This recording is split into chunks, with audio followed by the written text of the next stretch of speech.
other individuals who remain at the university cope with the situation as we're experiencing it at Eastern Washington. It's with that in mind, and that I think the small group that began meeting together, both involving faculty and staff, to begin to explore how one helps others transition during a period like this, became even more important.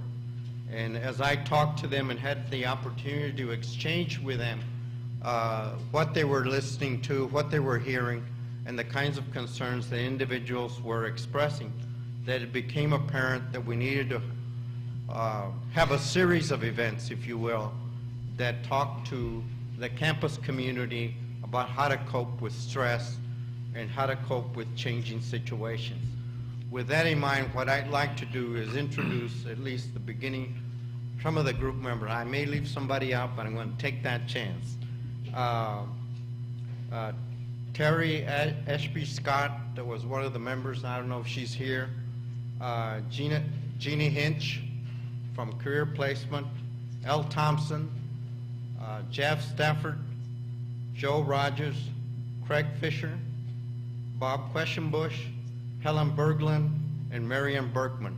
So I'd like to thank all of them for beginning to, if you will, sow the seeds and grow the ideas associated with this program. And now what I'd like to do is turn it over to the panel for discussion.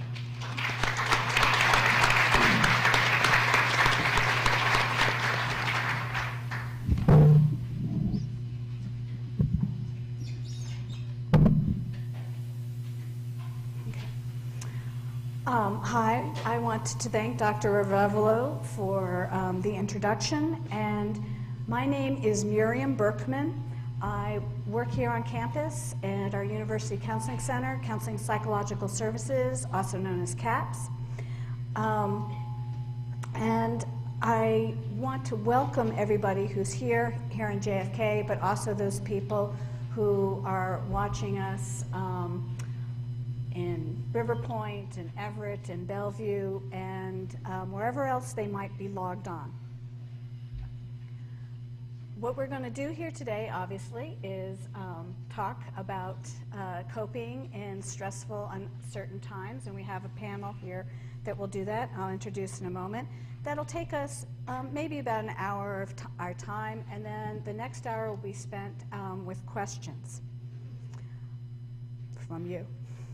And those of you who are logged on can ask questions through Blackboard. So let me introduce our panel members. Alan Basham from Counseling, Education, and Developmental Psychology. Russell Colts from the Psychology Department. Brian Grinder from Management. Robin Pickering from Physical Education, Health, and Recreation. And Sue Wright from Sociology and Child Studies. One of the reasons I was asked to do this, I think, is because of my role here at the Counseling Center here at EWU.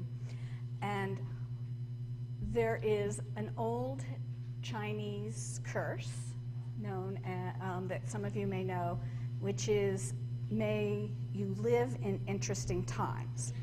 I've often thought that that was an odd sort of curse because I always wanted to live in interesting times because I like the excitement of interesting times. But whether you consider it a blessing or a curse, we are clearly living in very interesting times, and it's created a lot of uncertainty, which makes it very difficult for people to, make decisions and cope. So with that in mind, we put together this panel presentation, and Alan will start us off talking about what you can expect and experience in stressful times.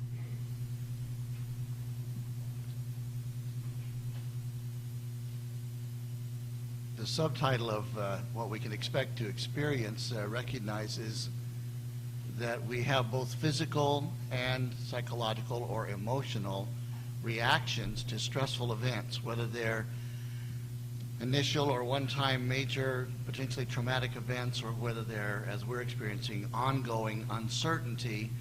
with occasional bursts of threat that come across in the media of various forms. What I want to do is talk about, if I may, talk about briefly each of those two categories and what kinds of things a person or persons that you care about or yourself might be experiencing under those two categories, just so we get a recognition about it. We flip through my name part here, we don't need that. So there's that statement again that Miriam said, is may you live in interesting times.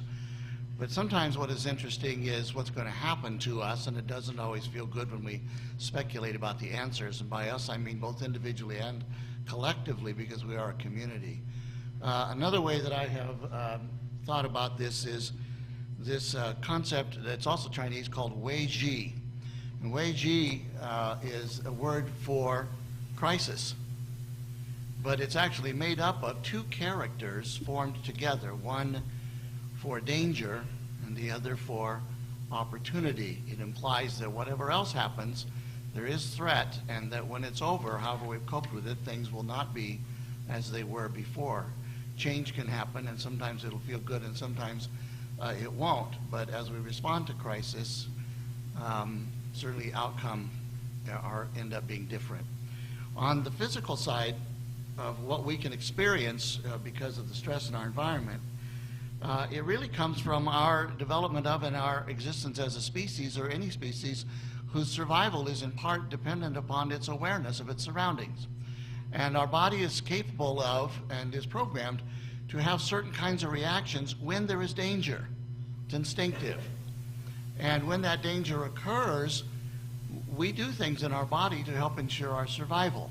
But when we feel a constant sense of threat without resolution or without feeling there's anything we can do about it in the immediate, we experience that ongoing physiological threat response, but we don't get to resolve it. And if those things that we do biochemically in our bodies go on without release, they're actually quite harmful to us. Unrestrained stress over time can be quite harmful to us. So when we have a chronic low level of fight, flight, or freeze stance response, our body, and we don't have to get real technical about this, my friend Russell Hill corrected that it would have been better to say we release stress hormones instead of the technicals of ACTH and catecholamines and others. But nonetheless, the body starts producing its own chemicals that get us ready to fight or run away, or in some cases not to move in case that's the best defense. It can cause us to lose sleep, or some of us retreat into sleeping too much in order to avoid what's going on. It can suppress our immune system. When I'm being threatened by the lion that's 50 yards away from me that I think might charge, I'm not worried about whether I have a cold. And I'm not worried about whether I'm digesting or not, and I'm certainly not worried about reproduction at the moment.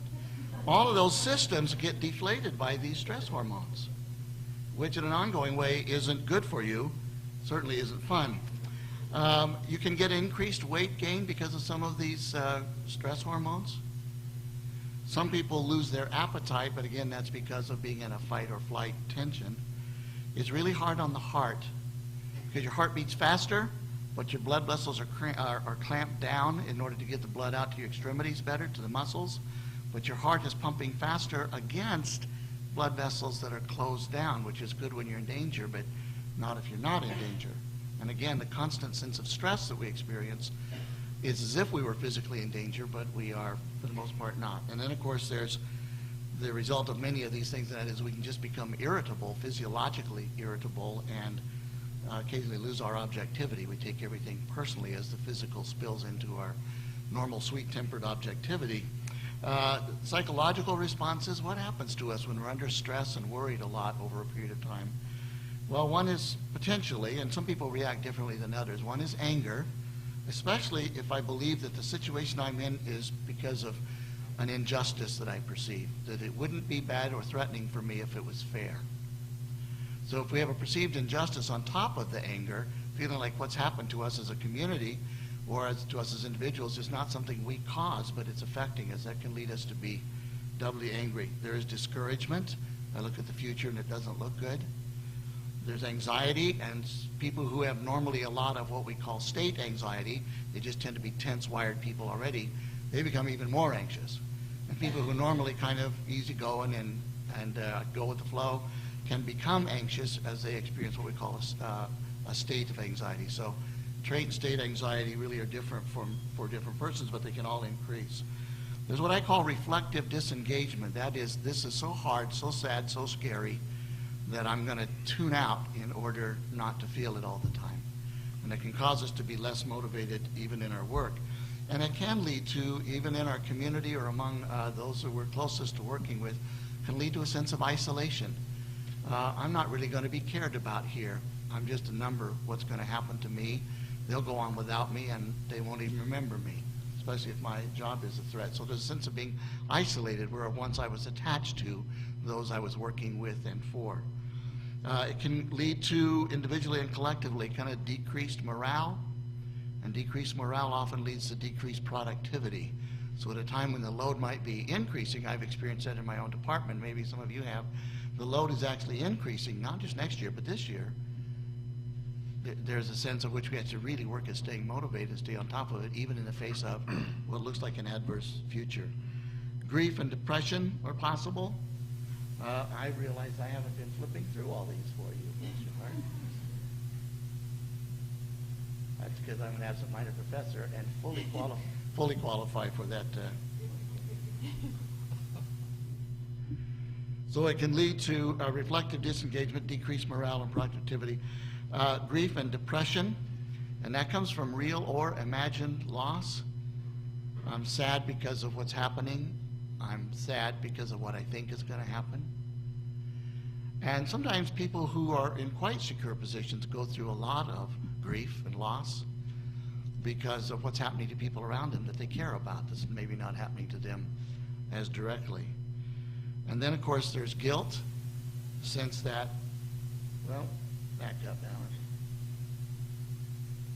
There's guilt, especially sometimes people feel survivor guilt. And then there's guilt for people who have to make hard decisions, even if their hearts are in all the right places and they're doing the best they can.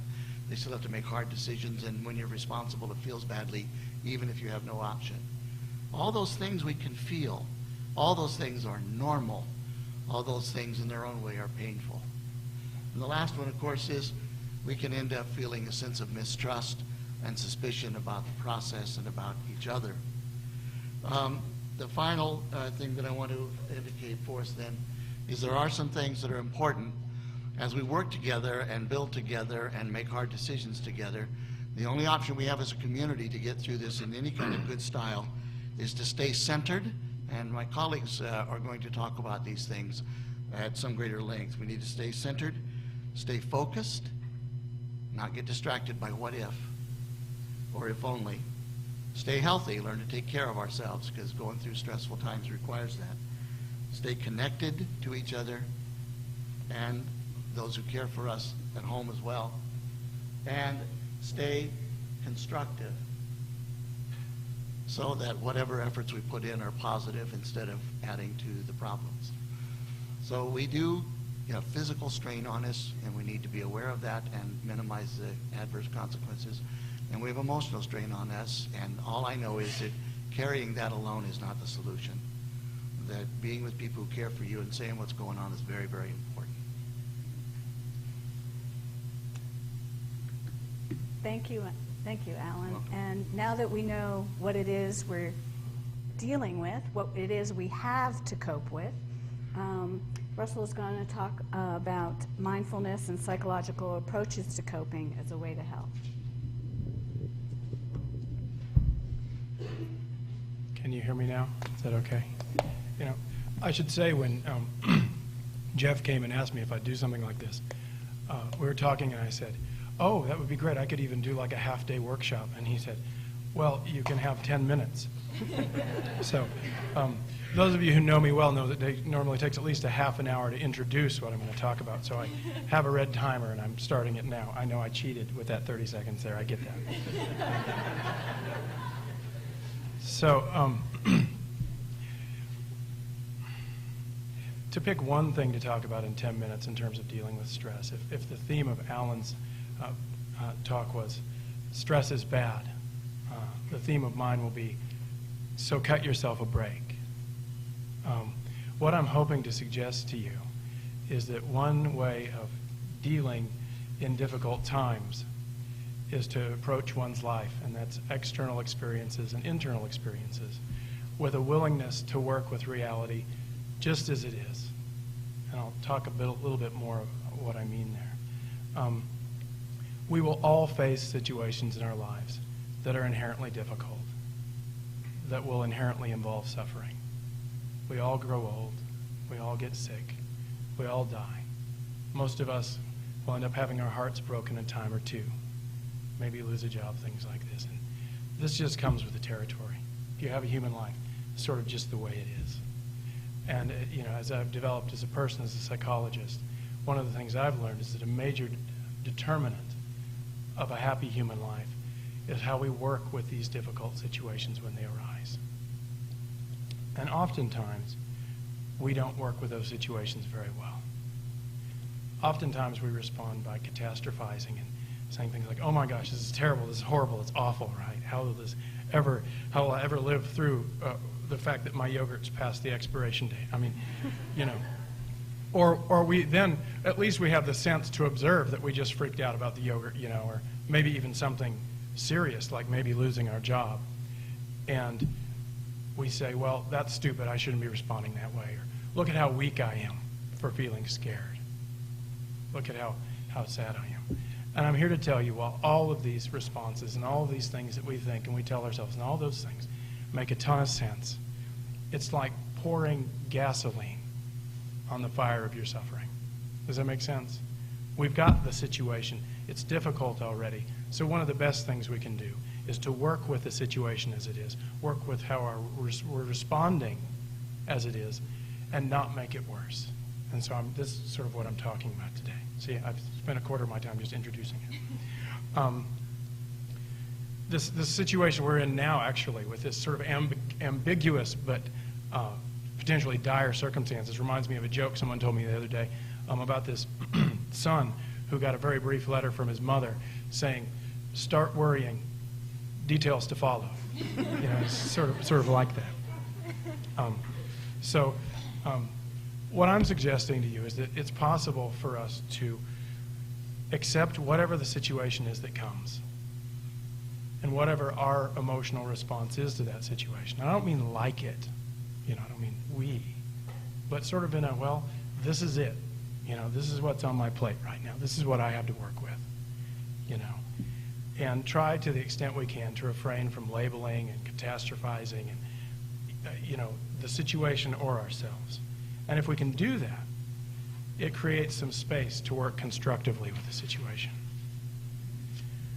One way to start doing this is to really just start by giving yourself permission to not be at your best, to be a little stressed out, to be upset or feeling whatever you're feeling. And maybe it might even take being courageous enough to admit when you can't do it on your own, to accept that maybe I need a little help right now. Maybe I could talk with a friend about what's going on.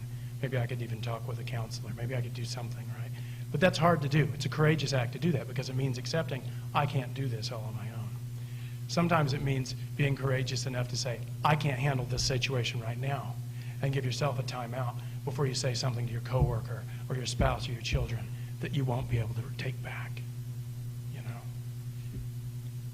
So the key is to learn to observe yourself, your behaviors, your thoughts, your emotions, and to use this information to sort of compassionately help yourself cope, and not to use it as a stick to beat yourself with, to call yourself names. And so, my gosh, I've got 5.5 minutes left. I'd like to end, actually, by giving something to you to take away from this. I'd like to give you a brief exercise. So if you'll bear with me for a bit, I'd like you all to set down the things you're writing on and maybe sort of shift in a way that you can maybe get a little more comfortable.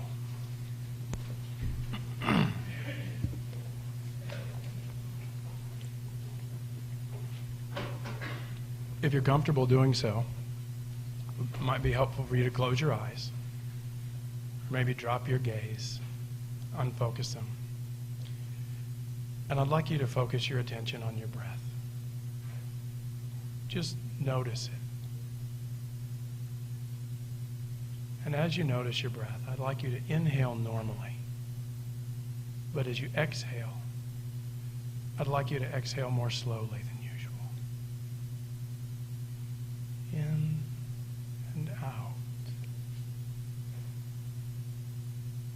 Inhale normally. Exhale slowly. What you're doing here, by the way, is you're reducing the blood, or the oxygen content in your blood, which is naturally going to help you relax a little bit. And this can be very useful if you're very anxious or angry, and just bringing down the arousal. So let's imagine you're in a situation where you're very anxious or angry, and you've spent some time breathing in normally and breathing out slowly. After a bit, you could then move your attention to your emotions, what you're feeling right now. And particularly, try to be aware of what you're thinking.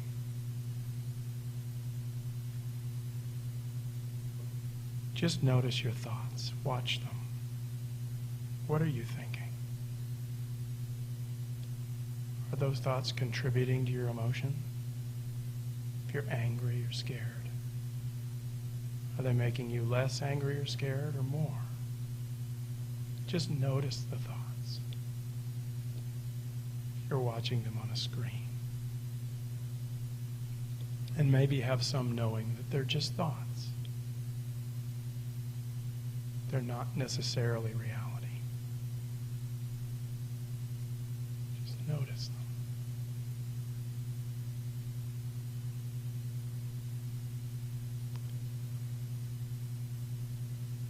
And at this point, you've been feeling some strong emotions and noticing your thoughts and how they contribute to them.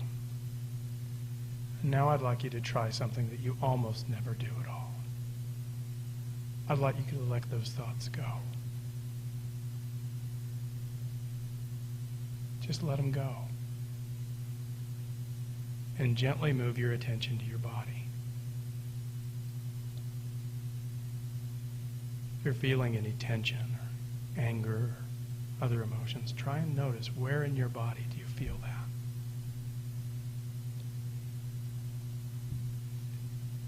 Focus your attention on that part of your body. Where is that emotion located? How does it feel? Study it. You know, with curiosity, like a child looks at a butterfly, not labeling it, not judging it.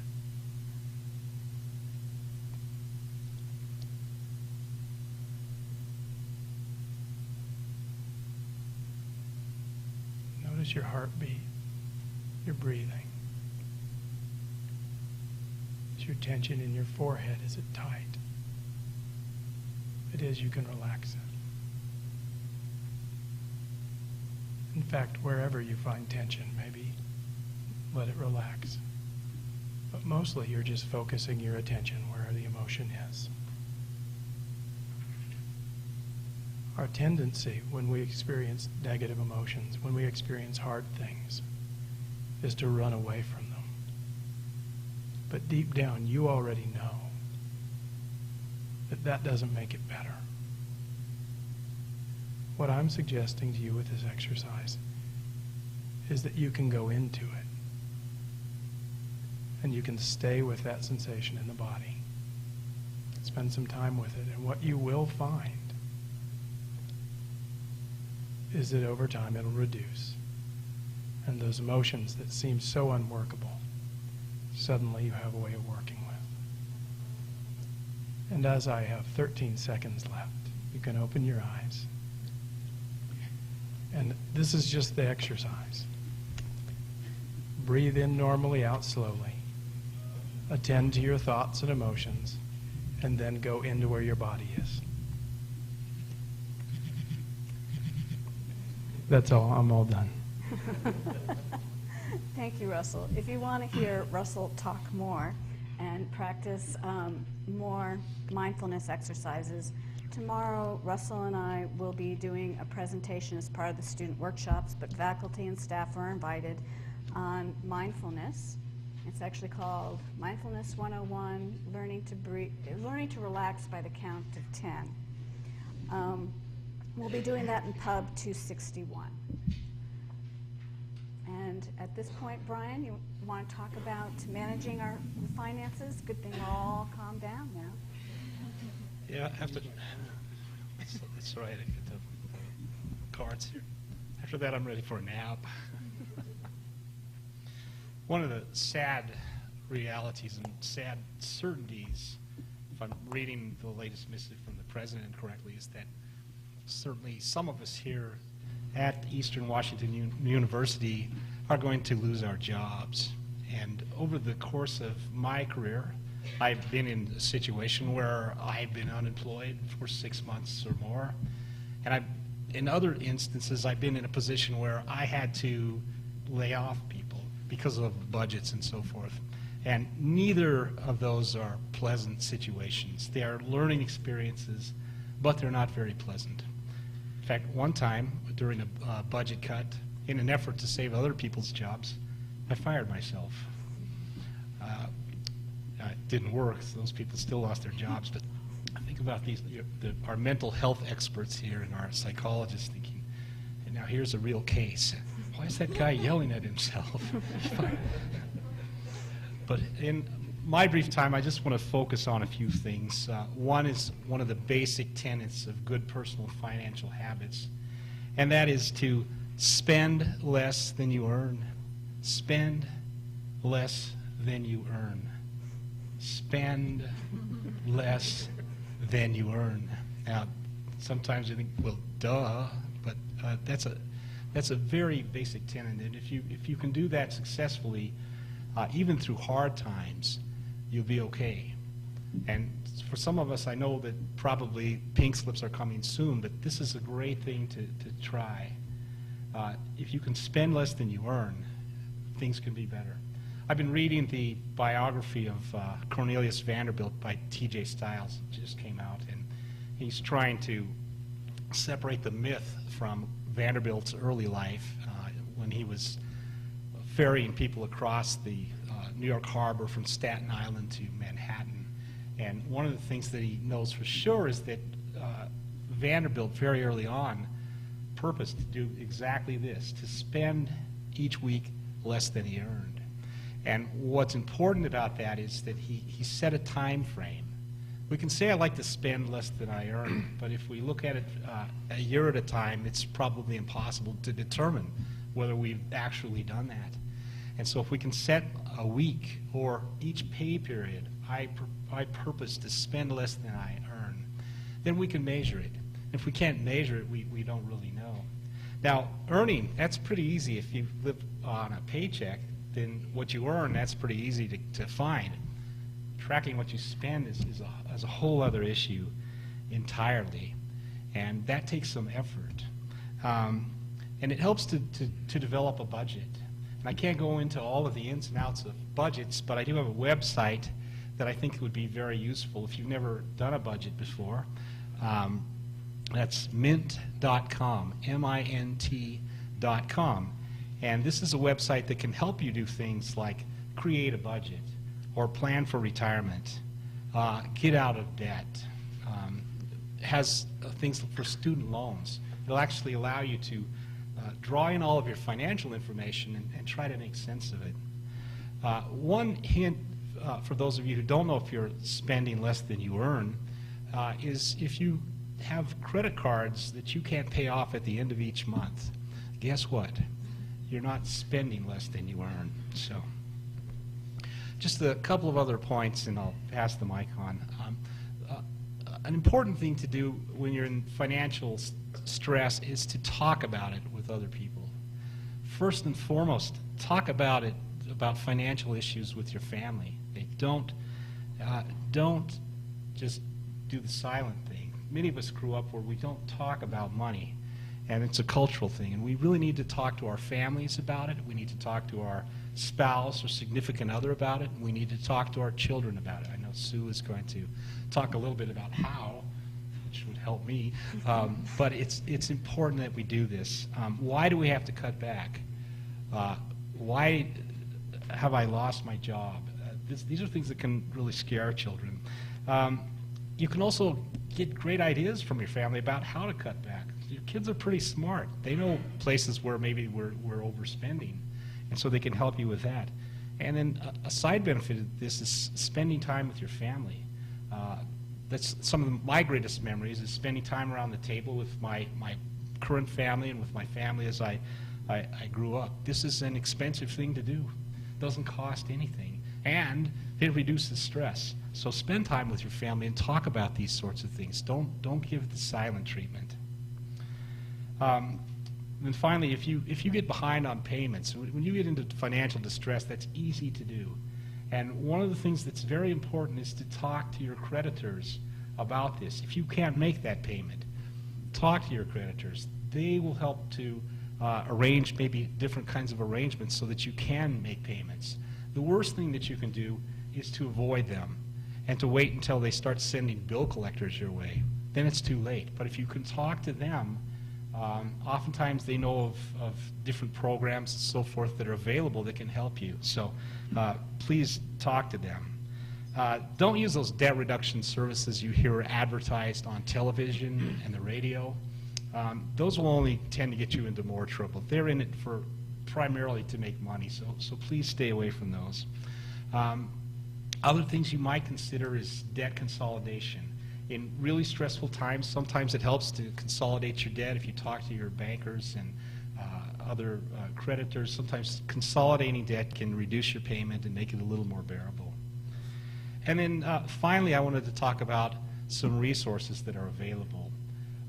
Some things that we don't usually think about are our churches, our synagogues, other religious organizations, and civic organizations often run programs to help people to learn how to develop job interview skills, or to run financial workshops on how to manage your money. And these are generally free. The other thing about some of these organizations is if you're in a really hard time, they have what are called benevolence funds. And these are funds to help people out. And oftentimes you don't have to even be a member of that church or synagogue to get access to those funds. They're just people who want to help other people out. So those resources are available. There's also government resources. We have a stimulus plan that's gone through, and there are parts of that stimulus plan that are available for individuals. One site, and there's a handout that we'll be giving you with some of these resources, but it's recovery.wa.gov, has resources for people in the state of Washington. The stimulus recovery tends to funnel these funds through the state, but there are things that are available to you through the government, through the stimulus plan. So things like health insurance, housing, help with housing, or if you're in a house foreclosure, there's resources for that. Another site is called govbenefits.gov, which puts all of these government resources in one place. One of the things that you can find there is a program called Hope for Homeowners. If you get into trouble financially on your home and you need some help refinancing it, there are government loans that are available, and you can talk about those with your mortgage lender. So there are many things that you can do. The worst thing you can do is to avoid it and not talk about it, and not find the help that you need. I know for many of us, this is the West, right? And this is independence. We're supposed to be independent. We don't want help from others. But in this time, this is one of the most serious downturns I've ever seen. I talked to one of our retired accounting professors. He said he's never seen anything this bad. And so it's a time that we really need to get together and help each other financially, help each other psychologically and mentally. Thank you, Brian. I'm starting to hear a theme about facing the reality of your situation, but not putting the gasoline on those flames, but actually approaching your finances in a reasonable manner. So now we're going to talk about other parts of our lives. Robin's going to talk about exercise, eating, and sleeping, personal strategies for coping. Thank you. How many of you guys remember, it was probably less than 10 years ago, but the diet drug Marina that was out there, and they had a series of commercials, and I remember I loved those commercials because maybe you remember this one. There was a gal, and she was overweight, and she was rollerblading, and then she started talking and said, you know, there's a big gap between knowing what to do and doing it.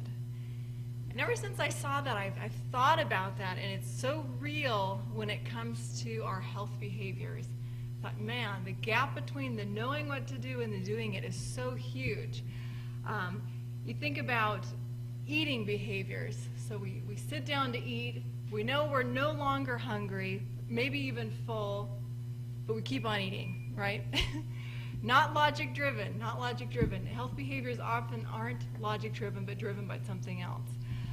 Smoking, if you think about, if you take all the people that die every year from suicide, combine it with all the people that die every year from homicide and fires, and every illegal drug out there, and combine all of them, still more people die from cigarette smoke. But people think, oh, well, I'm going to take my chances on that and hope that it's not me, right? Our health behaviors just often aren't driven by logic. So the knowing what to do part we've got down great. And as public health educators, we've done such a good job of putting the word out there. You know, you're supposed to be exercising, you're supposed to be eating right, you're supposed to be doing this. And we bombard people with these messages all the time about what they're supposed to be doing. It's the doing it part that's the tricky part, right? And as parents, maybe we see this all the time, that the telling people what to do and the doing it don't always coincide with each other, right? How many of you guys think that if you exercise more, eat better, and sleep better, that you would be able to handle stress better? Okay, so for those of you online, I think everybody raised their hands. How many of you guys are actually eating, sleeping, and exercising enough to optimize your body's ability to handle stress? Okay, so the knowing what to do was almost everybody. The actually doing it was, I think, 3 people over there. So there's a big gap, right? We've identified this huge gap between the knowing what to do stuff and the doing it. So I'll spend a little bit of time telling you about the this is what you should do stuff. But the bigger part is, okay, how does that actually fit into my life? Does it make a lot of sense? And this always frustrates me about health education, that we tell people all the time, don't have sex, don't drink, don't smoke, don't do this. But we don't necessarily give people the tools to actually do all those things. So I'll start out with a little bit of the tools, or rather the recommendations, and then I'll go on to some tools that might make it actually mean something to you. But the interesting thing, too, is when we know we're supposed to be doing something, but we're not doing it, we start feeling bad about ourselves and saying, oh, well, I don't have willpower, like it's this thing that you're born with, or you don't have it, or you do have it. Or, oh, this is silly, I can't believe I'm still eating, I can't believe I'm still doing this or still doing that. And then we feel worse, so we do more of that thing, whatever it is. So it's this endless cycle of us feeling bad, doing more, feeling bad, doing more. Okay, so as far as the current recommendation goes, it's just what your intuition told you. If you eat better, if you exercise more, if you sleep better, you're more able to handle stress. We know that all of those things help the body to be able to combat all the icky things that stress does to our bodies. If we're talking about exercise, current recommendations as far as exercise goes, in order to make our bodies so that we can physically really be able to deal with stress, are as follows. Moderate activity, so moderate exercise meaning that you're working out in a way that you could have a conversation but you're not gasping for air. To do that most days of the week, so 5 days of the week, for 30 minutes a day. And if you're a beginner exerciser, you can actually even break that into chunks. So you've got 10 minutes, 10 minutes, 10 minutes. So if you work on my end of the world at the PEHR and you walk down to other end of campus and back, probably takes you 10 minutes. You're a third of the way there already. To also then combine that with strength training stuff. So something that works all the major muscle groups, doing that twice a week. Or if instead of doing the moderate activity, you want to do the vigorous activity, so you want to run on a treadmill or something for 20 minutes, doing that 3 days a week in addition to the strength training stuff. So mathematically, I guess speaking, you could literally finish this in the time it would take you to watch American Idol in a week. So if you watch your 2 days, and I don't remember if it's an hour or 2 hours for American Idol. Nobody's going to admit to knowing. I know you know.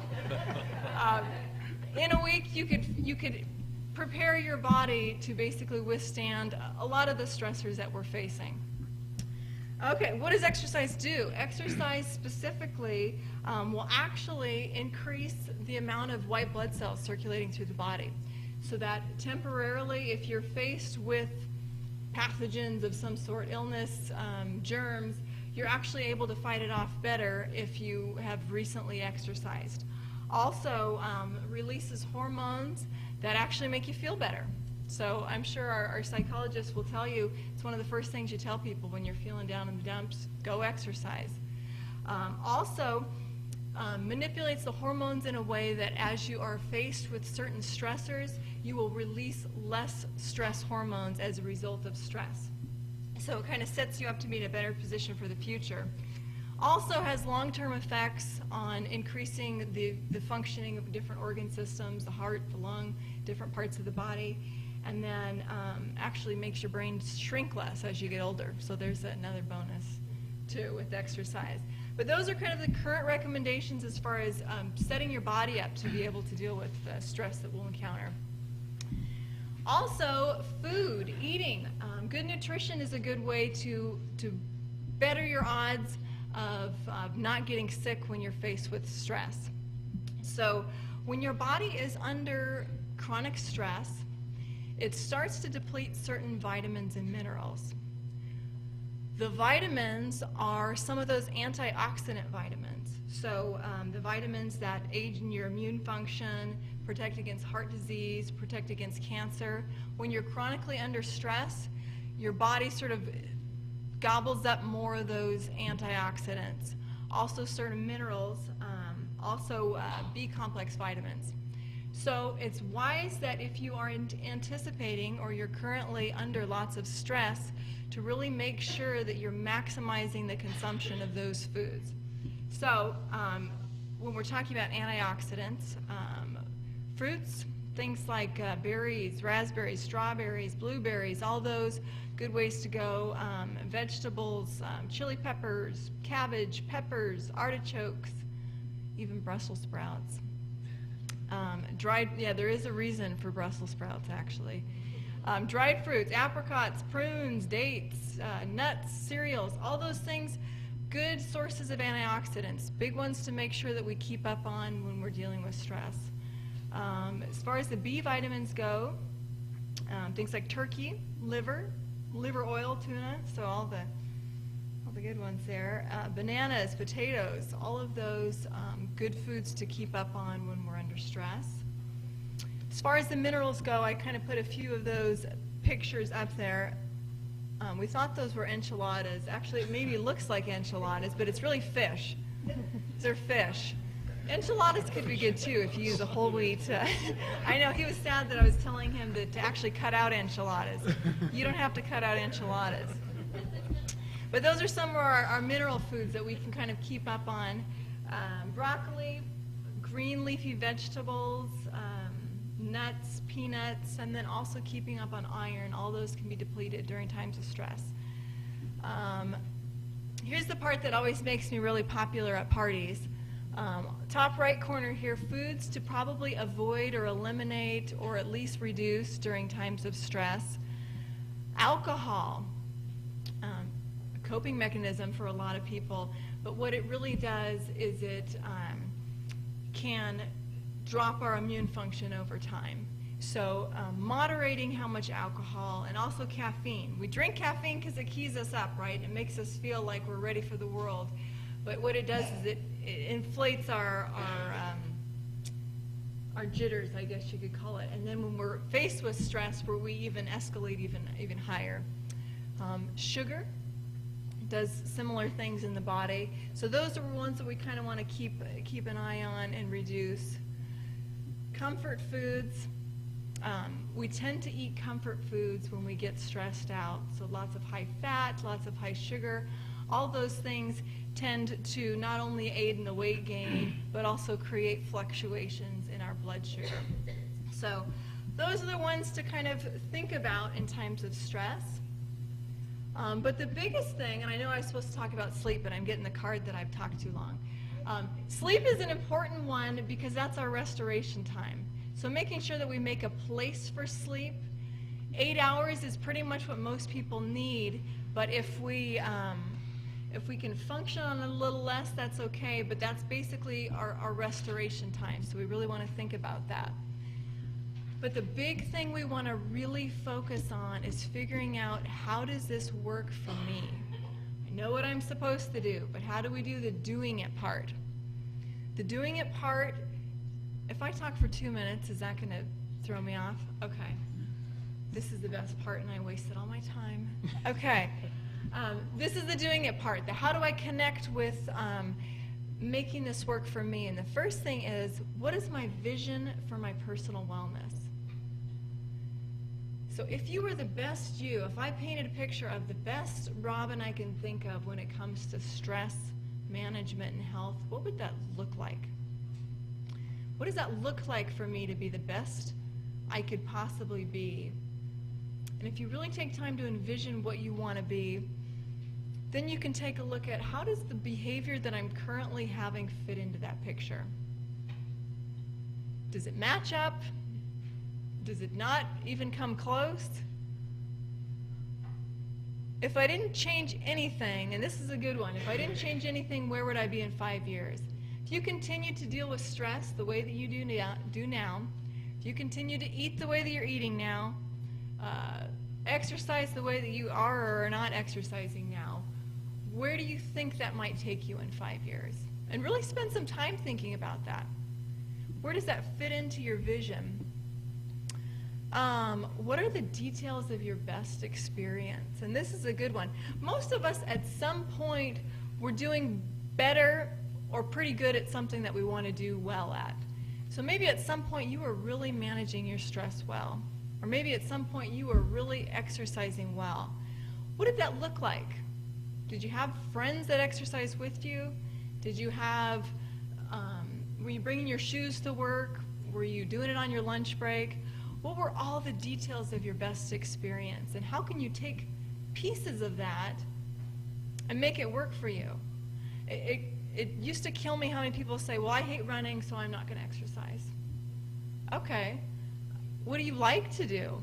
You don't have to do all of these things that we sort of picture in our minds. What was your best experience? What works for you? And how can you recreate that?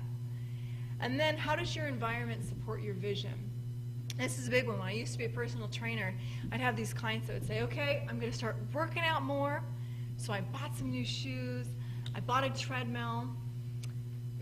And then I talk to them, and what they do is they take the treadmill, and first of all, they want one that folds up, right? So they can get it out of the way, and as quickly as they get it, shove it somewhere under a bed or something. But then they put it in the darkest, dampest, ugliest part of their basement, where they got cobwebs hanging from the ceiling and a TV about this big in the corner. And then they wonder why they don't use that treadmill, and they blame it on their willpower. How does your environment support what you're actually trying to do? How would your life be different if you actually were to do the new behaviors? And then lastly, and this kind of goes along with what Brian was saying earlier, what can I do this week to support my goals? If you're looking at your vision like, okay, I want to lose 50 pounds, and I want to be doing all these things, it becomes this huge mountain. But if you think, okay, what am I going to do this week that's going to support what I'm trying to accomplish, then it becomes more manageable. then you can say, you know what, I'm going to go grocery shopping on Sunday, and I'm going to get everything I need to pack a decent lunch for work. That's manageable. That's something that you can actually do. Don't think in terms of 50 pounds or running Bloomsday if you've never walked a mile in your life. You know, probably an appropriate example right now. But think in terms of this week, what can I do? And I think that's the biggest way to gap this whole knowing what to do, doing it thing, is to really apply it individually to you and your life. Thank you. I talked too much. I'm sorry. Well, thank you, Robin. But for those of you who want to know more about sleep, which is one of my favorite activities, in a month, on May 28th, during our student workshop, I'm going to do a presentation called Sleepless at EWU. So for people who are having difficulty getting enough sleep, whether that's because they don't create the time to do it or they have difficulty falling asleep, I'll be doing that presentation. If you can't wait a month, I'll be happy to talk to anybody about that. And talking is, I guess, what you're going to be talking about, Sue, Talking here? is what I'm going to be talking Okay, about. so talking about children, families and children, and how to talk to them. So we've been talking about the ways that work and turbulent times at work create stress in the family. So we know that stress in the family creates inefficiencies at work, and stress at work creates stress in the family. And both of those create stress for kids. And kids experience stress in physiological and neurological ways in many of the same ways that adults do. But we often forget that they're experiencing these stresses along with the adults. So I wanted to talk a bit about how to talk with your kids about stress. And if you don't have kids in your family, you probably have people in your office who have kids in their families, so you can share this information with them. And I wanted to keep it simple, and then I wanted to make it more complex. So the simple piece is that it's like 3 points, I think, that you can keep in mind. Be honest at a developmentally appropriate level. Include them in the problem solving, and this is going to sound similar to many of the things we've heard. And have fun, play. Okay? 3, be honest at a developmentally appropriate level. Include them in the problem solving and play. That will go a long way to reducing their stress and reducing your stress and ratcheting down that crisis level, okay? But it's easier said than done, as Robin said. So I wanted to start by talking about some of the things that get in the way of doing those simple things with our kids, because we have some cultural images and values that fly right in the face of those suggestions, okay? And they're deeply embedded in our culture, and we don't really think about them. They're sort of taken for granted, but they really get in the way of doing those 3 things. Here are 3 of them. The first one is that we see children as innocent and childhood as carefree. Okay? So children are innocent and childhood should be carefree. So they shouldn't have these problems. They shouldn't be exposed to these problems. So perhaps we shouldn't talk to them about those problems. Okay?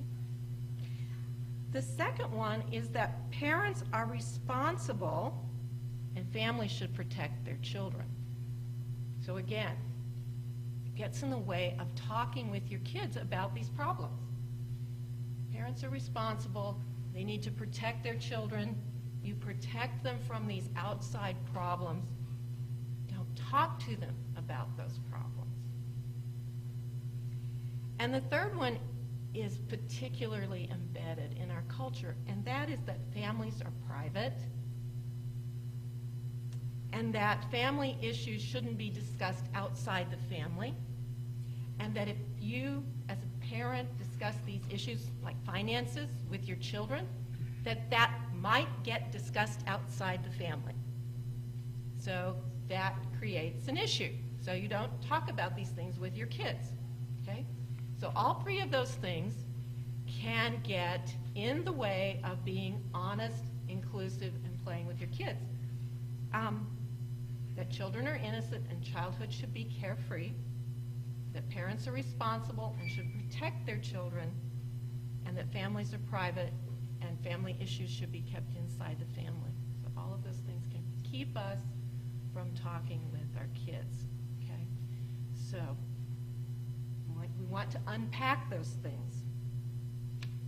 Now, I want to talk just a minute about what kids need that will help them feel less stressed. And I'm going to draw on a psychologist, Jerome Kagan, and looking at particularly what American kids need to be psychologically healthy. They need to feel valued by a few special people. They need to feel a sense of personal competence, and they need to develop autonomy, so a sense of independence and being in control. And being in control, whether you're a child or an adult, helps lower the most negative aspects of stress. So this is really key, feeling that you're in control at some level. Okay? So now let me go back to tackling those family issues together. All right? Honesty. Talk to your children honestly at a level that is developmentally appropriate. If you include your kids for information about family issues, they're probably, if you exclude your kids from information about family issues, they're probably going to pick up on it anyway. Kids listen to adult conversations, right? They're in the background. They've got, little pictures have big ears. They're going to get it somewhere. The problem is, if you're not talking to them, they're going to interpret it in their own ways, and it might be much less realistic and more problematic than if you explained it to them. So children often interpret adult knowledge in ways that cause even more stress for them. So they're likely to blame themselves, okay, or feel punished. For example, if you're not honest with your kids about family finances, when a child comes to you and wants something that perhaps you could afford in the past, and now you don't feel that you can afford, like those expensive shoes with the brand name label, and you say no, now how do they interpret that? They're being punished, you're a mean parent, or you don't like them. Okay? So they don't have the framework that there's a financial problem, not an honest framework that there's a financial problem to interpret this in. So they have to create their own, and they will. So it's better to start out with creating this honest framework together. So sit down and have that conversation.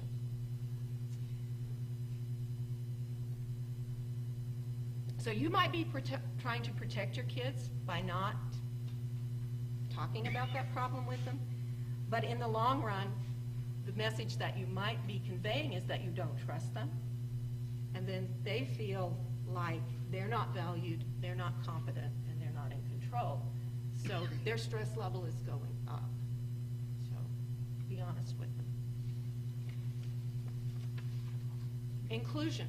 So you've had this honest conversation with your kids about what's going on, that maybe you're going to have to downsize the budget. What do you do then? Well, the creative thing is to include them in the problem solving Brian mentioned. Kids can come up with lots of ways that you might not think about to deal with family issues. So let's just stick with the tightening the budget example. Whether they're 3 or 5 or 10 or 16, they'll probably come up with ideas that you never thought of about how they can contribute to downsizing the family budget. So you can sit down. This means that you have to go through the budget, which is a really important exercise, and say, okay, here are the things that we as a family can't reduce. We can't reduce our rent, we can't reduce this, we can't reduce that. But here are the things that maybe we can reduce. Or what else could we potentially cut out or think about? And let the kids work with that. Maybe the 3-year-old wants to save the quarters. Maybe the 5-year-old wants to turn out the lights. Maybe the 10-year-old suggests making their lunch every day. The 16-year-old might suggest that they take themselves off the insurance and take their give up their driving privileges and walk or bike to school. It's possible. This is a real example. I'm not joking. This is a real example. You laugh. It is a real example. When kids are included, they feel valued, they feel confident, and they feel in control. And they will make suggestions, and if you will take them seriously, they will feel invested enough to go through with these suggestions. That doesn't mean that it's always going to work out well, that there's never going to be any tensions. It just means that they're part of the problem solving, and it reduces their stress. And third, don't forget to have fun. Play. So you're talking about problem solving together. Think about ways not just to cut, but to have fun. And some of those inexpensive ways to have fun are the best ways to spend time together. Floor time. Find ways to have floor time with the little ones. Getting down on the floor together and letting them lead. Playing Frisbee in the park with the older ones. Board game nights. Music nights. And again, let them be part of this. Let them come up with ideas and then follow through so that you're spending time together. All works to lower the stress level and to manage the crisis.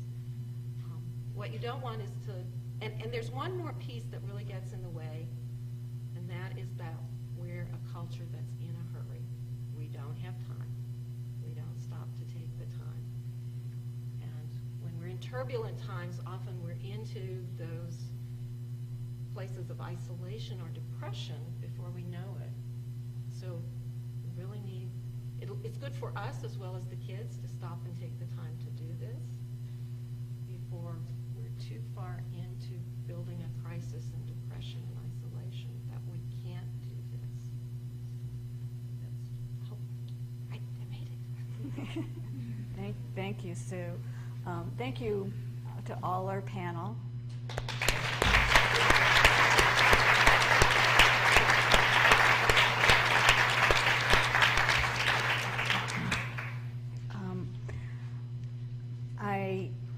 I know that I'm feeling a little bit more relaxed, so thank you for that personally.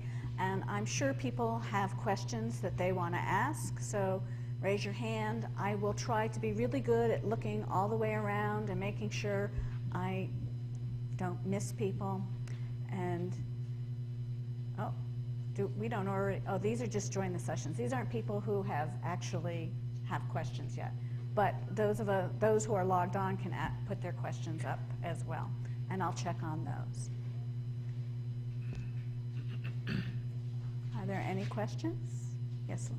I just want to say that the power of not being isolated for me was demonstrated by the way that I felt as the presentation went on.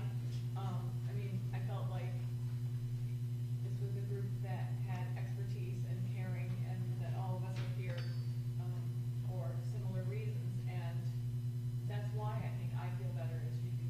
Mm-hmm. Yeah. So it wasn't really a specific question, but no, that's okay. It's my job to repeat everybody's question.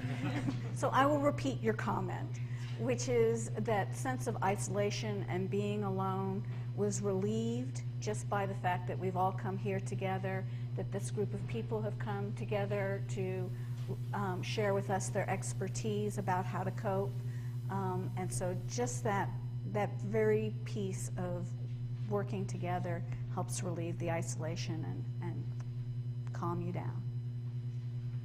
So, yes. I'd like to hear some more best practices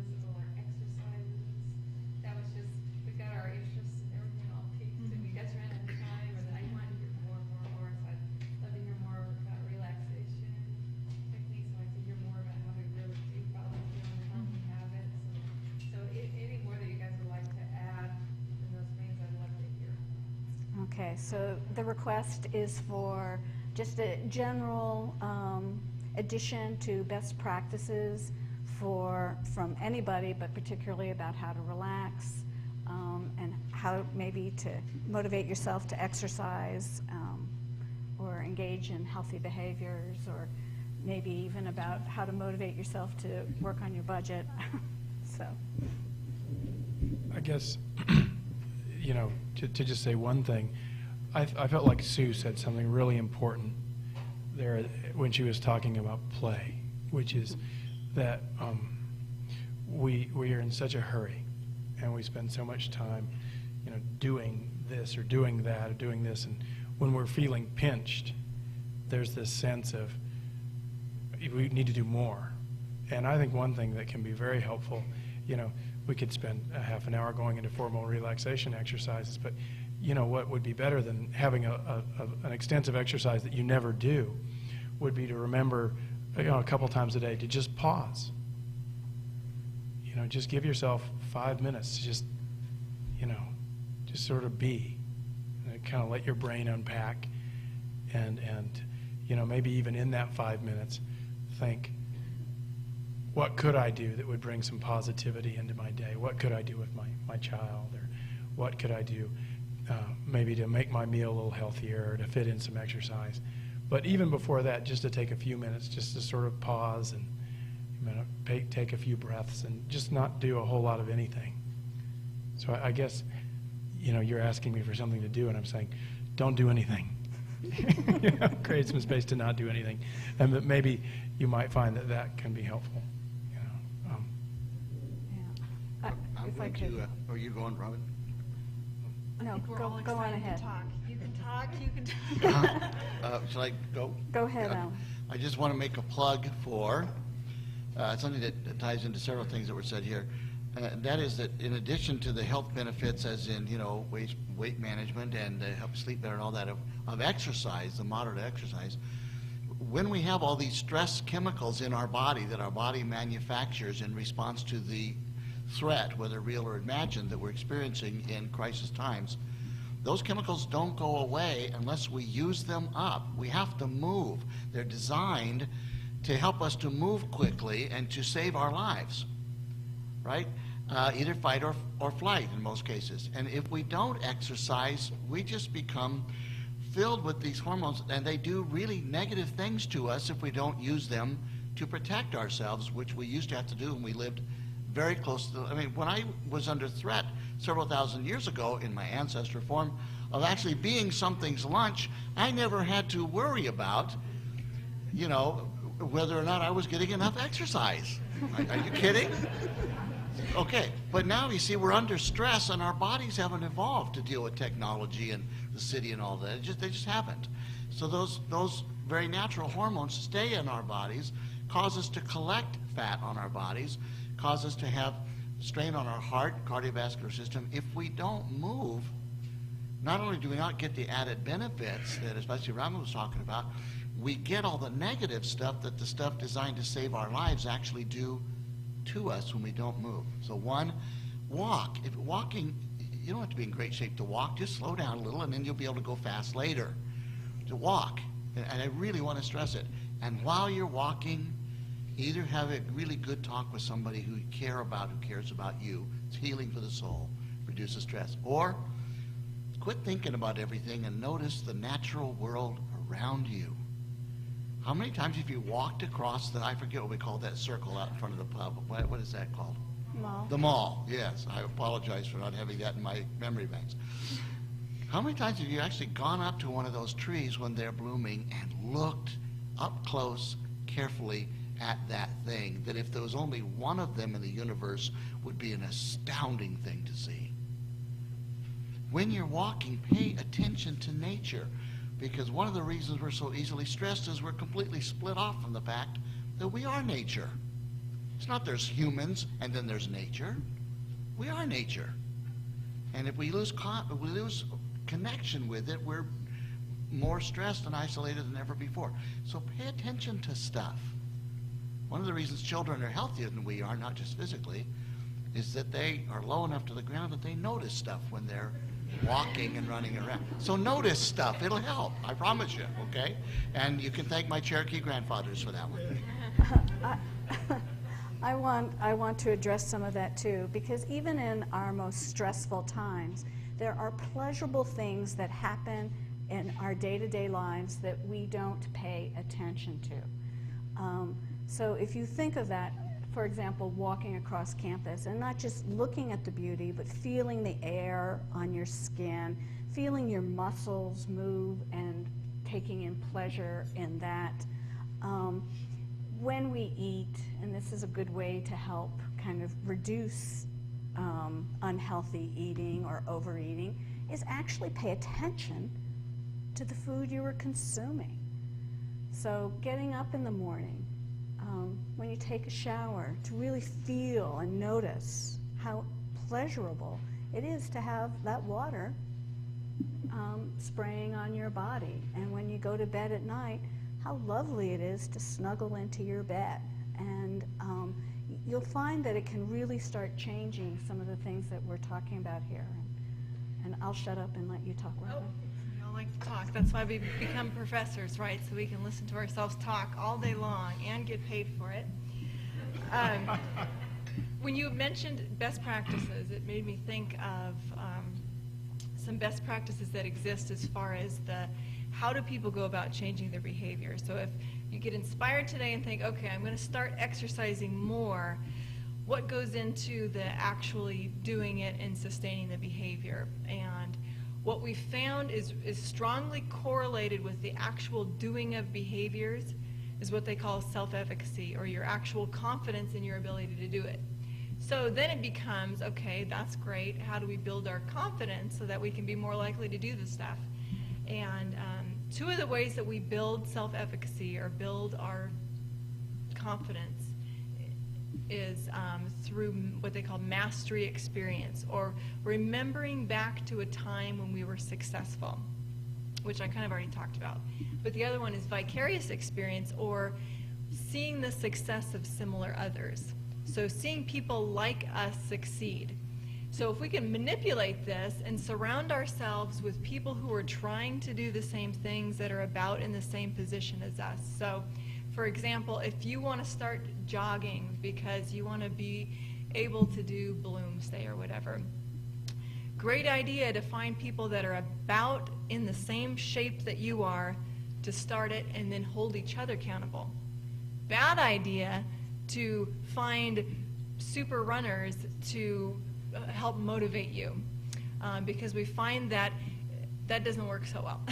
Success of similar others helps us boost our confidence. So surrounding yourself with people that have similar goals, that are about in the same place as you are. Another thing, as far as best practices are concerned, ways that we can reduce stress, we know very clearly that things like yoga and things that allow us to calm down and become reflective and to do physical activity are associated with that relaxation response. The beauty of being here on this campus is that there are all kinds of options as far as yoga classes. I'm very biased because I teach one of them, so I'm trying to plug it. But there's yoga classes here on campus. There's access to other sorts of classes in the rec center. So lots of great ways to get physical activity available right here. I'd like to add one best practice, and I'm going to have a hard time convincing you of this, but it's play. Play is a pleasurable activity with no real goal or objective, and we need that in our lives right now. If you have a hard time playing as an adult, and I'll understand if you do in our current culture, play with your kids. And if you don't have kids, you can play with your pets, or you can go find some kids or pets to play with. Could I say one more thing? As I course. was listening to my colleagues speak, it occurred to me, Lynn introduced the question and answer period with making a comment about feeling isolated and then feeling better when there was a reduction in that sense of isolation. And I think that's really important. When we're in a situation where we're feeling stressed or strained, it's very easy to fall into this box of, me, mine, what's going to happen to me, what's going to happen to my stuff, how am I going to afford things like this. And, you know, that just gets us rooted more and more in this sense of isolation. And the truth of the matter is that we're all very much interdependent, and we rely very much on each other. I mean, if it was all up to us as individuals, we'd all be hungry and naked and probably wouldn't have a place to live, right? Because I can't weave clothing. So, you know, one thing that happens, imagine the worst thing, you know, in terms of this financial situation we're talking about. Imagine I get laid off, right? There's going to be a lot of very real stressors that happen if that happens. But one of the things that happens if that happens is I have a little more time for a while, you know. And I'd encourage you in that situation, if you have that, you know, spend your time exercising and doing all the things we're talking about, working with stress. But you might even consider trying to find a way to help others. You might think about becoming a big brother or a big sister, or in some way trying to help someone else. Because in doing that, the first thing it's going to do is it's going to take your mind off yourself and your troubles. It's going to help you feel a legitimate connection with a human being, which, as Lynn was saying, is very fundamentally healing. And, you know, you're going to feel good. And the other thing is you might even encounter someone who, heaven forbid, has problems that are even more difficult than yours, right? So I really want to encourage folks to do that, and perhaps turn your televisions off occasionally as well. Yes, you have a question? I have a question for Dr. Polk. You mentioned that when we were meditating, that we should notice our feelings, our thoughts. What if people can't let go? Okay, let me just repeat that question first, Russell. So the question is specifically for Russell about during that meditation exercise, noticing your thoughts, and the question was, well, what if you can't let go of your thoughts? And so... Well, then you just notice that you are having trouble letting go. And then you just keep, the exercise was you notice your thoughts, and then you move to the sensations in your body, right? And so what you're describing is very common. You move your attention to the body, and then that thought pops back up, right? And so you just keep doing it. So, oh, look, there I am thinking again. And then you move back to your sensations, your body, and each time you just come back. Does that make sense? You just come back. And, you know, and this is an exercise that works, I think, effectively in all aspects of life. If you're trying to establish a good exercise program, you know, it's not like you say, okay, I'm going to exercise every day. The problem is we do this. I'm going to exercise every day, and then the one day I don't exercise, well, there I blew it, I'll stop. Or I'm going to quit smoking, and then I don't smoke for a week, and then I have one cigarette, and oh, I blew it, and I go back. The key is you just keep coming back to where you want to be. So you didn't exercise yesterday, no problem, it's a new day. Try it again. So does that answer your question? Yeah. Other questions? This is really hard to believe that there's this group of people here and more online and this panel of experts, and there aren't questions. Yes, Karen. My question was, I think the weather might be contributing to a little bit of what we're feeling, because we have no control over the weather. How do we best maximize or deal with what we've got, which is really great? I Okay. asked this as someone who used to live in Arizona and didn't feel this for years. And I get back up here, I'm like, oh. Yeah. So the question is, how do you cope with the things that you don't have any control over, in this particular instance, the weather, which can contribute to those feelings of stress when it's so gray and cold? And I'll add, you get all excited because there's a beautiful weekend, and then bam, you know, it's snowing the next day. So I'll let different people talk about that. I know more about this year than I did last, because one of my graduate students is writing a major master's level thing on seasonal affective depression, which is not recognized in the DSM as a diagnostic category for depression, but clearly there are subcategories of it that to which Gray, I'll just use it in shorthand, contributes. One of the things that she's discovered is that there's a major, in her writing, there's a major link between having adequate access to sunlight and the production of or appropriate use of vitamin D in the body. So one of the things you can do, sounds simple, but make sure if you're not getting enough sunlight, and there's always that thing of, gee, if you get too much sunlight, then you got skin cancer. So what do, you know? But living around here, that's not likely. Not during the non-summer months anyway. I want to say I'm not a physician or a medical professional, so okay, take that with a block of salt or a grain of salt, whichever you're prone to do. But vitamin D supplements actually does help with part of that problem, including mood state. And even if you are suffering from the, gee, it's gray and it's gloomy and whatever, Russell and I were saying it to each other, the production of certain kinds of the chemicals in your body that even moderate level of exercise do actually counters that dark feeling. Dopamine, for example, is a natural result of just getting out, having a brisk walk. You can manufacture in healthy ways rather than artificial substances. You can create what I call the really good natural drugs in your body by exercising, and it will help you with that mood state thing. We attribute it to the gray, but sometimes it's that because it's gray and we don't like the cold, we don't exercise. And so we end up feeling sluggish and not very happy, and our happy centers in our brain, doesn't that sound technical, don't get stimulated adequately, synapses and all that. And so I would say vitamin D supplements and, again, exercise. And you'll find, even if you have to do it indoors because of weather, that moderate level of exercises will help with your mood state. So that's two things. And a puppy, will just fix it right away. I want to add some things to that.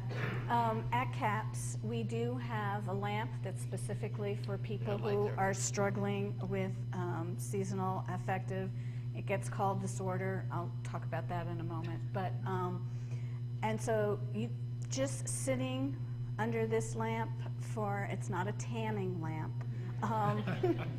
But sitting under this lamp, and you can be reading or doing whatever you want for 20 minutes every day. And the ideal is to do it at the same time every day. That's the ideal recommendation. So we have this lamp at the counseling center. So if you want, you can call or drop by and schedule to have that time, because it is in a room that gets used for other activities. So there's the other part of this, which is my own little soapbox. There's certain things that we in the mental health profession call disorders that I call natural response to our environment. We are not, people who lived in northern climes didn't live their lives exactly the same in the dead of winter as they did in the summer. And yet we live our lives like that. And so I would say another part of this is just recognizing, even if you can just recognize, okay, my job demands that I'm at work, 40 hours a week, even though really what I want to do is hibernate. Even if you can just tell yourself that, it can help reduce some of the stress. Though I know it's spring, it's supposed to be sunny out. So, there was a question behind you. Yeah, you talked about financial stress. Mm-hmm. Could you comment about other stress that might come with the event? Sure. Mm-hmm. So the question is, the financial stress, and obviously the financial stress of perhaps having reduced income. And so what other kind of stresses might there be other than the financial stress and concerns? And does anybody want to talk about that? I think one of the big stresses is change in roles. So if you're not on your job as much as you were before, then you have to shift roles. What are you doing now? You might also have stresses about your change in identity. For men, if their identity is linked to their work, what's their identity when they're not working? So those are two big issues besides finances, and how do you work those out? Well, financial stress is one of the leading causes of problems in families and marriage. So oftentimes with divorce statistics, you see that one of the big problems is financial stress. So you get the stress there, but it also carries over into the family. Something that Sue talked about, that you really don't want that to happen, but it does lead to other things. That there are other outcomes besides just the financial stress. Sometimes, just the stress at work, along with the financial stress, leads to, other issues as well. Yeah, I don't know if this was a part of your question, but I think about, which was addressed a little bit by Alan, that not just, so let's say you keep your job, but other people that you care deeply about and you work with regularly lose theirs. And so there's there's that stress of losing those connections that are really important to you, and often that stress of suddenly realizing your workload, which was already phenomenal, is even higher. And so those are other aspects that can cause stress. I don't know if that answers your question. My boss, when I talked about firing myself, I really did that, but he was really stressed about that, felt very, very guilty, and what he did was he secluded himself from everybody. He felt so bad because these were friends that were losing jobs. I was his friend. I was leaving the company, and I think that was really hard on him. He isolated himself because he felt the guilt of survivorship, and that was probably the worst thing he could do for himself. And one of the things he did to break out of it was to start exercising and eating right. He lost plenty of weight, but he had several years where he was just stressed about and felt so guilty about the jobs that were lost at the business. So, and again, those sorts of stress you can relieve from not isolating yourself, and I think that's been a theme here. And also the exercise. I'm sitting here, we're talking about exercise, and I like to exercise about as much as I like to balance my checkbook. But one of the things that my wife and I have done is we started to use the rec center. That's a fantastic facility. And I used to always say, no, I don't want to go up there. There's students up there, and I don't really want to talk to them. I talk to them all day, and they're in much better shape than I am. I think one of the things is when you get older, you really don't care, and you don't care that you're sweating up there. But to get that exercise and to not isolate yourself is really helps a lot.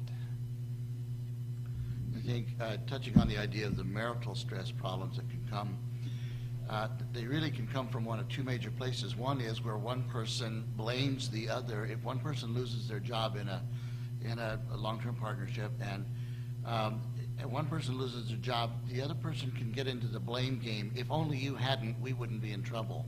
That's just deadly, and personally I think it's immature and is not helpful at all, but it happens. The other place, though, is we have two people who are partners who really do care for and work with each other, but as the financial pressure mounts over time, because they are familiar with each other and are more likely to tell each other the truth spontaneously, the one person they'll take shots at expressing their own frustration is the person they should be most kind and supportive to. So they start taking it out on each other, not so much blame as they just start being irritated with it. So instead, they need to have a real clear idea. Whatever happens to us, our promises are the same. We are in this together, and what happens to one happens to both. And we're not going to let this thing tear us apart, because then it wins and we lose. So I think that has to be what I call intentional discussion around we're in this together. It's not you or me, it's us. What are we going to do? And the reaffirmation of that union from long-term committed partners is a major source of reduction in stress, because it just completely counters the isolation. It's not happening only to me, and it's not my fault. Okay. The other thing I think I really want to mention is that in our larger society, the main cultural ethos is that thing we touched on, which is independence, competition, upward mobility. What do the neighbors think? Keep it to yourself. That whole thing that, frankly, is pretty much true of European, Caucasian American traditions. Not necessarily true of other kinds of traditions in our society. So sometimes one of the stressors that people feel is the shame, and I think personally it's absolutely unnecessary shame. The shame of needing assistance in the first place. What's wrong with me that I have to go on unemployment? What's wrong with me that we need assistance for food? What's wrong with me that I need to contact my faith community and say, help? Gee, I'm a failure if I get to this place. In communities that are tribal, it's never a question. If I have 2 blankets and you're cold and I don't give you one, I'm without honor. But if a culture thinks differently than that, you should get your own blanket.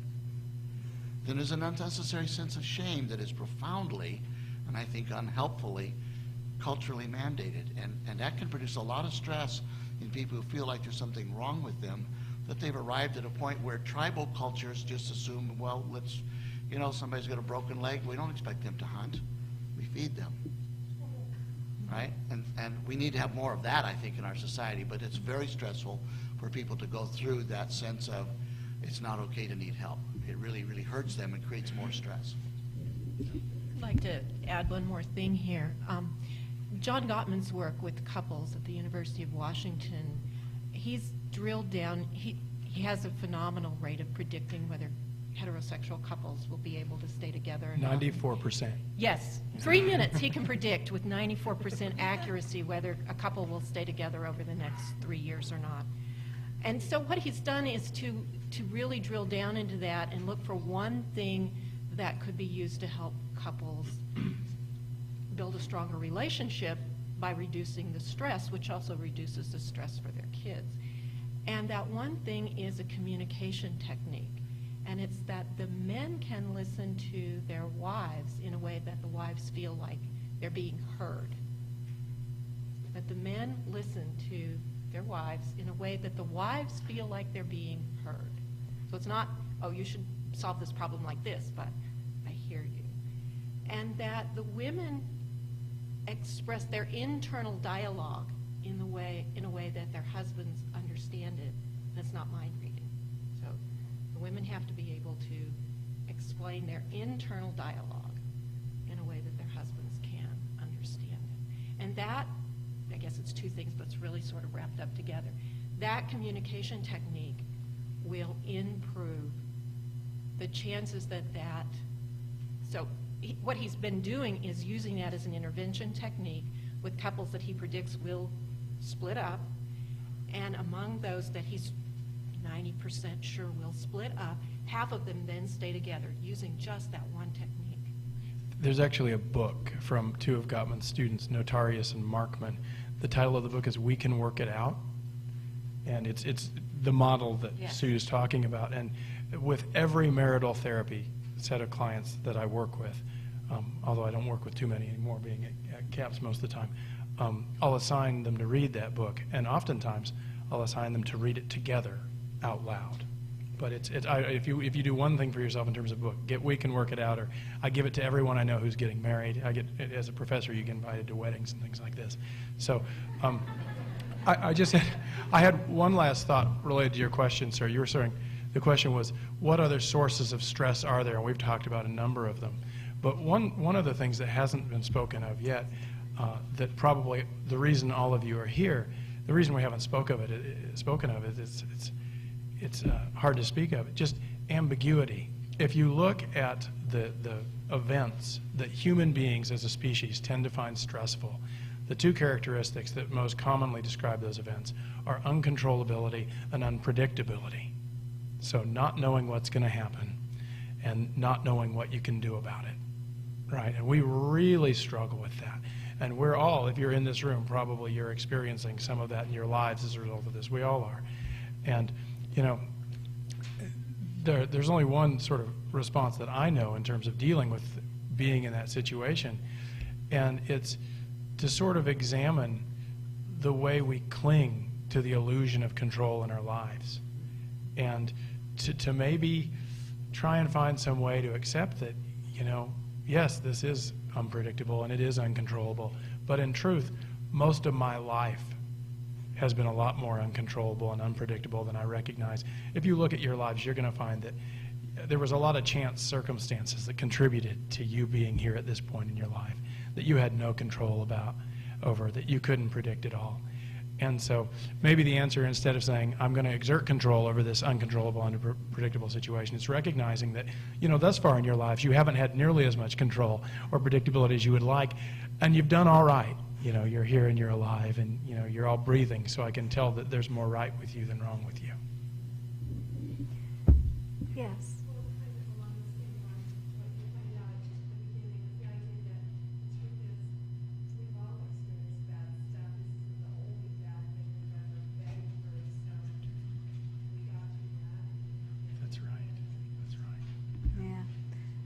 So the comment being that we've all experienced bad things, as Russell talked about earlier, and we've managed to find ways to cope and get through them, and and that we can use that as a comfort for ourselves.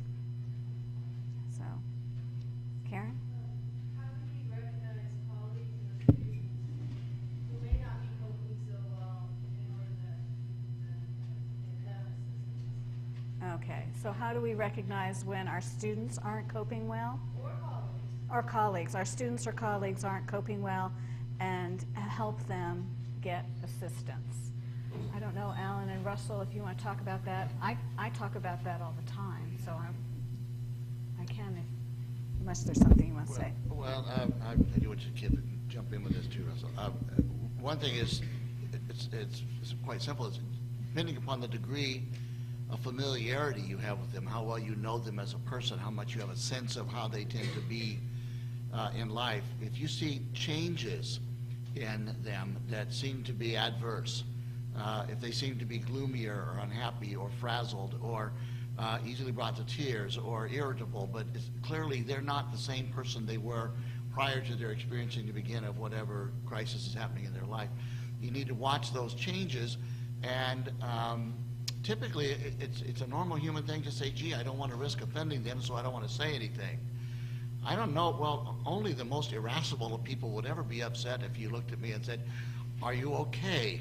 Because if I'm okay, I'll say, yeah, or mostly, but, right? But I'll also know that you care about me, and that doesn't make me mad at all. Okay, so ask if you're not sure. And then we have excellent resources on this campus. Prior to coming to teach here full time, I was the director of a university counseling and testing center at another university. And I want to let you know, as a person who knows what it takes to do it, the folks at CAPS are really on the ball. Well, I think they kind of are our hidden secret of tremendous asset on this campus. A lot of people, I'm just praising them because I don't work there. Well, I can get to do this. They really are on the ball. But we have multiple excellent resources on campus for getting help. Call somebody and say, what should I do? But by all means, get them to someone who can help them, talk to them. But your personal support is probably the biggest thing that you can do. And if you don't know, just ask them. They're probably not going to be offended. Russell? You know, one thing, when you're talking with people, or even when you're observing yourself, there are certain things that tend to be markers of sort of biological involvement in terms of depression or lots of anxiety and things like this. So, for example, if I'm doing an intake, or I've got a client, or I'm just talking to a student who looks like they're having a rough time of it, one thing I always ask is, how's your sleep? You know, how's your appetite? Sexual functioning is another one, but I don't ask colleagues and students about that. But these are the things that when those functions are disruptive, that's a sign that, you know, I need to start taking better care of myself. And that's one of the things when I talk to people, and I'll say this to you, if you notice that, you know, for more than a few days at a time, you see a significant change in your ability to sleep, you're having a hard time getting to sleep, you're losing, you know, 2 to 3, 4 hours a night, your appetite changes significantly. At that point, I would actually recommend touching base with somebody. You know, but I think what Alan said is the most important thing. You know, you ask, right? If there's someone, and, you know, they're looking a little disheveled, or they're looking stressed, and, you know, we recognize that. Just say, you know, how are you doing? Are you all right? And it's very important that when you do that, you do it in a context that creates space for them to answer honestly. You know, so if you're passing in the hall and you say, hey, are you okay? You know, we do this as Americans and probably as human beings. Oh, yeah, I'm okay. We all know that how are you doesn't mean how are you. It means hello. And the way to say hello back is, oh, great, you know. But you know, if you're, you know, if you have an office, or if they have an office, to stop by, you know, when there's a little bit of intimacy because there's a room containing it, and to say, how are you doing? You know, I'm feeling a little stressed. Are you feeling a little stressed? That's one of the things I do if I'm talking in a conversationally, is to put a little bit of my stuff out there first, so they don't have to feel bad about maybe disclosing their own vulnerability. But I would pretty quickly say, well, how have you been sleeping? How's your appetite? Things like that. Those are things for me. I don't know. We've really got the expert over here in the blue shirt. Well, I think you both did a very good job of, you know, Lynn said earlier that there was just the fact that we were all here together helped reduce some of the anxiety and stress. So if you think of reaching out to somebody just by saying, you know, how you coping? That can be just the kind of connection that somebody needs to help them just a little bit. And so those things about, obviously, about sleep and appetite, and it's most important is like change. So if, you know, you've always been an insomniac and now you're sleeping 12 hours, you know, you might be pretty happy about that, but it's still a significant change in what you're doing. And so if you have concerns about a colleague or about a student and you don't know whether you should broach this with them or not, or how to broach it to them, you can always drop by CAPS Monday through Friday from 1:30 to 4. We have walk-ins. So it's a combination of first come, first serve, and triage. What that generally means is that faculty and staff come after students who are there. So, or you can call and talk to one of our staff about, you know, what your concerns are with somebody, and we can provide you help and guidance. So we're glad to do that. One last thought. Hopefully this won't be an issue for any of you. But if you have folks that are giving you hints that they may be suicidal, if they're saying things like, well, I could just, you know, whatever, or, you know, you're in some other way getting an indication, we have this real reluctance to say anything about that.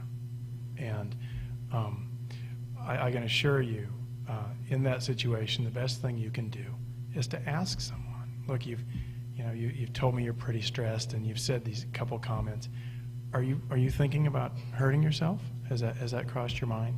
You know, and we have this sense that maybe if we mention that to them, that they'll be more likely to do it. And actually, that's not the case at all. In fact, you guys know who Paul Quinnett is. He's got this really well-developed system, and the foundation of which is ask them, right? Ask the question. And if someone is feeling suicidal, they're actually very likely to feel validated by you asking the question, and will very likely open up and give you an opportunity to suggest they get help, or to walk them over to get information for the EAP program or something like that. But I think it's very important that when you have those openings that you take them. I lost a graduate student to suicide a number of years ago, and I know what it feels like to not have asked that question. So. Yeah. And I really want to second what Russell said. People do respond remarkably well when you ask them that question, in terms of if they're not suicidal, they'll just kind of go, no. And if they are suicidal, they'll generally will talk to you about it.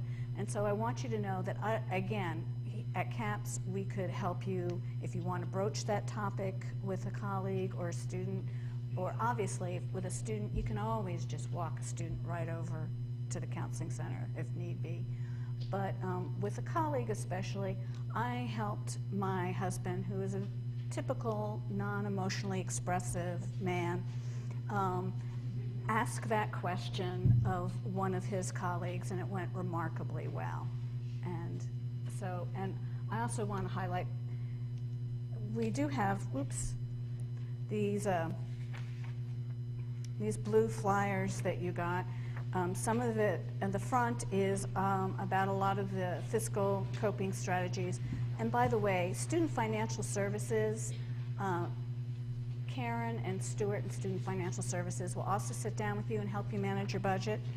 And plus, they're going to be doing workshops. On the other side is information about the counseling center and some of our workshops. And but also, it's not on there, but the employee assistance program is that? Oh, it's at the top. Oh, I just missed that. Okay. Oh, yeah, the Employee Assistance Program, which is available for all faculty and staff on campus to utilize their resources. Most of you have insurance that allows you to access mental health services, and And if you want information, we do have a referral list at the counseling center. And there was something else I was going to say, but it'll come back to me later. Other questions?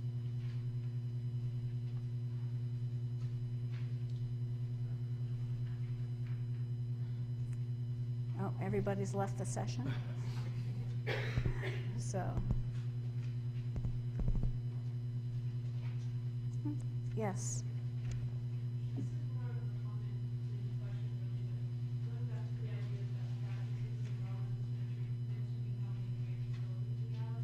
Mm-hmm. We have a pool, and we have a new rock climbing wall, and rec center. There are many, many folks who come to change from smoking every day, and many folks who choose to ride the bus. And then we get here, and our day is about, going from place to place to place, or class to class, or meeting to meeting. And so it's hard to imagine, how can I, in this time frame where I'm on the bus and then I'm back on the bus, how do I fit in taking care of these, or taking advantage of these wonderful facilities? And so I guess maybe what I hope that might come out of this is a sense of flexibility, or a sense of willingness of people to ask if they can have a little bit longer lunch or something in order to take care of these, go to these facilities, or a sense from supervisors to be flexible also. Yeah.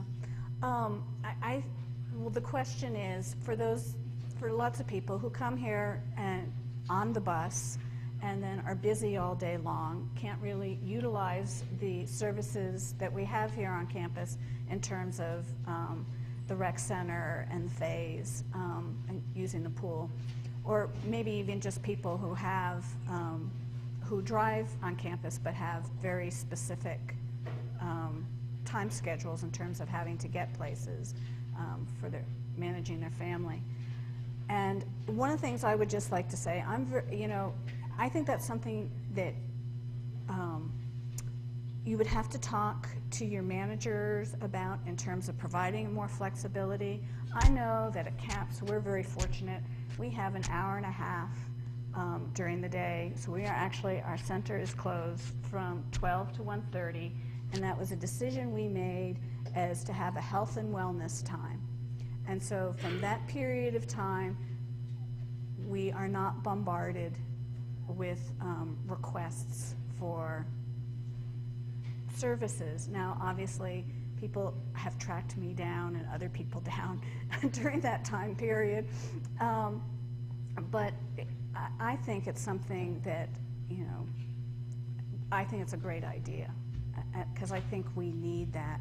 And I think, again, if you talk about slowing things down, it's really hard to slow things down when, and I know this is a wonderful thing that people at EWU, I've noticed it's part of the culture now for the 17 years I've been here, is you have a 2 o'clock meeting, and but you don't get out of your 1 o'clock meeting until 2 o'clock, and then you have to hike across campus. So everything is always scheduled like there's no transportation time to get there, let alone time to prepare for that meeting.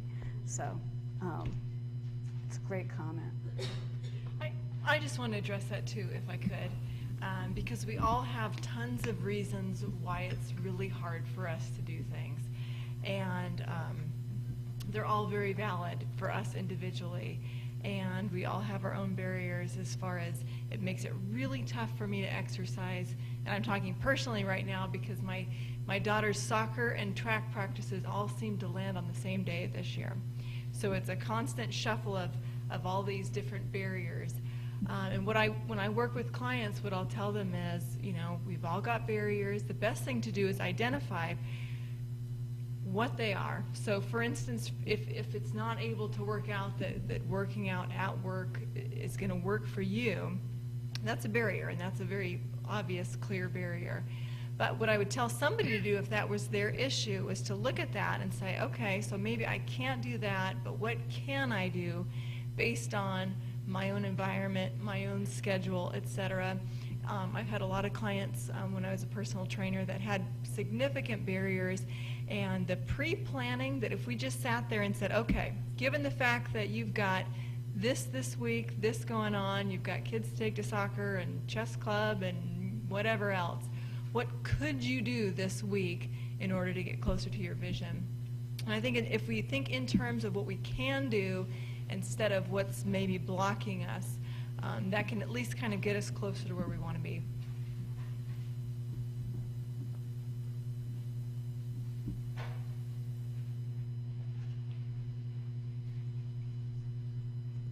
Any other questions, comments?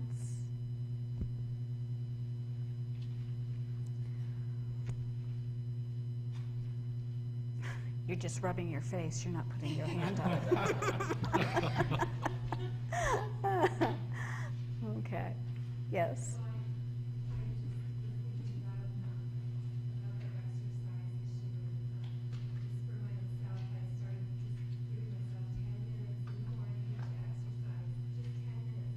Mm-hmm.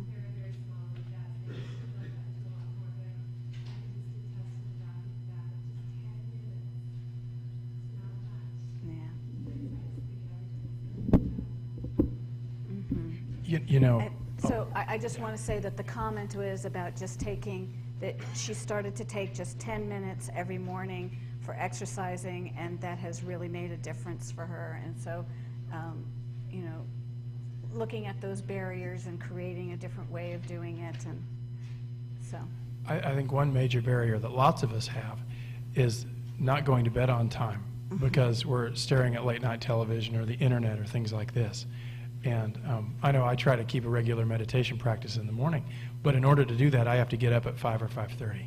I mean, it's just physically, there's no other way to fit it into my morning. So if I'm not in bed by 10, it's not going to happen. And, you know, about half the time I do all right and half the time I don't. But what that means is that I've got to log offline, or I've got to, you know, wind down whatever I'm doing. And that takes some discipline and it takes some practice. And that's just the way it is. I think, you know, just getting around those barriers creatively, like Robin's talking about. On that same note, and that just reminded me of something that I've done recently, and I was just talking to Helen about it as we walked in here.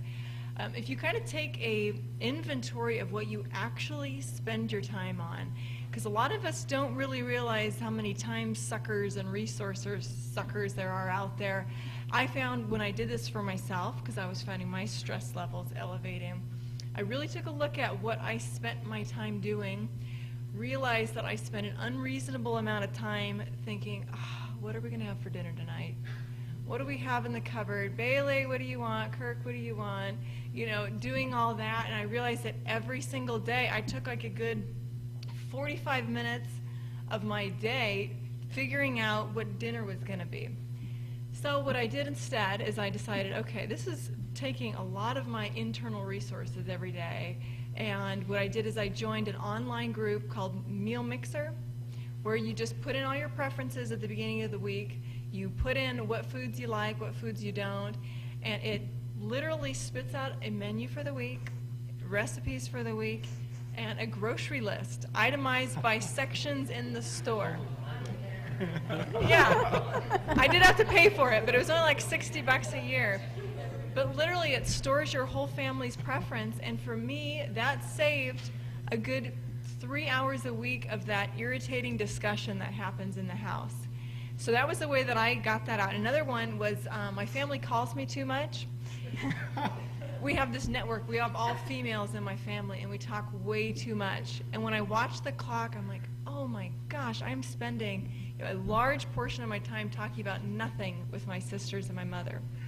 So and much to my family's dismay, I've stopped answering the phone until I put my daughter to bed. That's just my new rule. I will not answer the phone until 8 o'clock. And that in itself has saved me lots of time too. So I think sometimes if we dig deep enough and we're willing to actually look at our actual time spent, whether it be checking email or doing whatever, but these resource suckers, if we can identify those and then factor that in, I think sometimes we can find some hidden gems of time in there. Well, I think that's wrapped it up. How to be creative in terms of, you know, figuring out what you need to do to reduce your stress. And there's a lot more creativity, I'm sure, that's out there creativity in this audience that I'm sure that you can share with your colleagues and your friends and students. And so I just want to thank everybody again, and please take the time to fill out the pink sheet, comment sheet, and let us know if this was worthwhile and what else we might be able to do to help. Thank you.